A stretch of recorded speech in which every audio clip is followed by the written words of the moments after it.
بسم اللہ الرحمن الرحیم۔ السلام علیکم دوستو، کیا آپ جانتے ہیں کہ حضرت ابراہیم علیہ السلام کو نمرود نے آگ میں ڈالنے کا فیصلہ کیا تو کیا واقعہ پیش آیا؟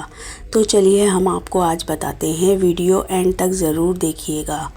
حضرت ابراہیم علیہ السلام کو آگ میں ڈالنے کا واقعہ۔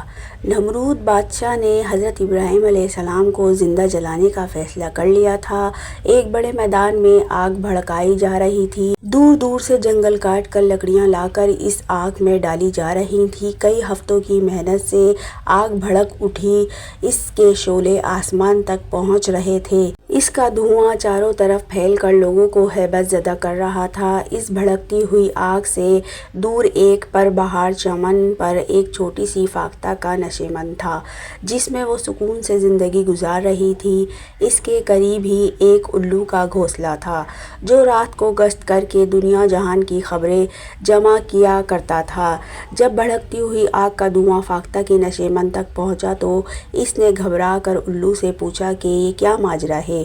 الو نے کہا کہ تم کو معلوم نہیں، بادشاہ نے ابراہیم علیہ السلام کو زندہ جلانے کے لیے آگ دہکائی ہے۔ فاختہ کا کلیجہ دھک سے رہ گیا۔ اس نے گھبرا کر پوچھا، کون ابراہیم؟ وہی خلیل اللہ؟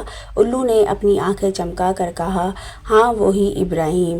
یہ خبر سن کر فاختہ بے اختیار رونے لگی۔ اس نے چیخ کر کہا، نہیں نہیں، ایسا نہیں ہو سکتا، اللہ کے دوست کو کوئی نہیں جلا سکتا۔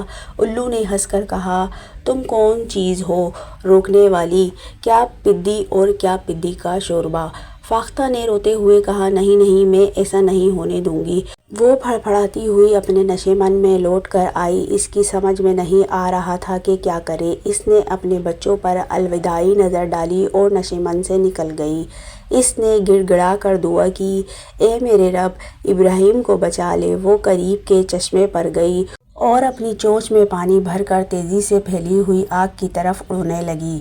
آگ کے شعلے بھڑک رہے تھے، لیکن فاختہ کی زبان پر ایک ہی دعا تھی، میرے رب، ابراہیم کو بچا لے۔ اور اس کی چونچ میں پانی کے چند قطرے تھے، جن سے وہ بھڑکتی ہوئی آگ کو بجھانا چاہتی تھی۔ جب وہ شعلوں کے قریب پہنچی اور آگ سے اس کے پر جلنے لگے تو اس نے چونچ بھر پانی آگ پر ڈال دیا اور پھر تیزی سے دوبارہ چونچ بھرنے کے لیے چشمے کی طرف پلٹی۔ فاختہ نے کئی پھیرے لگائے، وہ تھک کر چور ہو گئی۔ آگ کی گرمی سے اس کے بازو شل ہو گئے۔ بالآخر وہ اپنے نشیمن کے قریب بے دم ہو کر زمین پر گر پڑی۔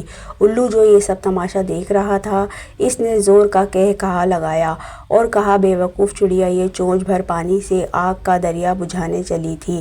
فاختہ نے چمک کر کہا کہ تم کیا جانو، میں نے اپنا انعام پا لیا۔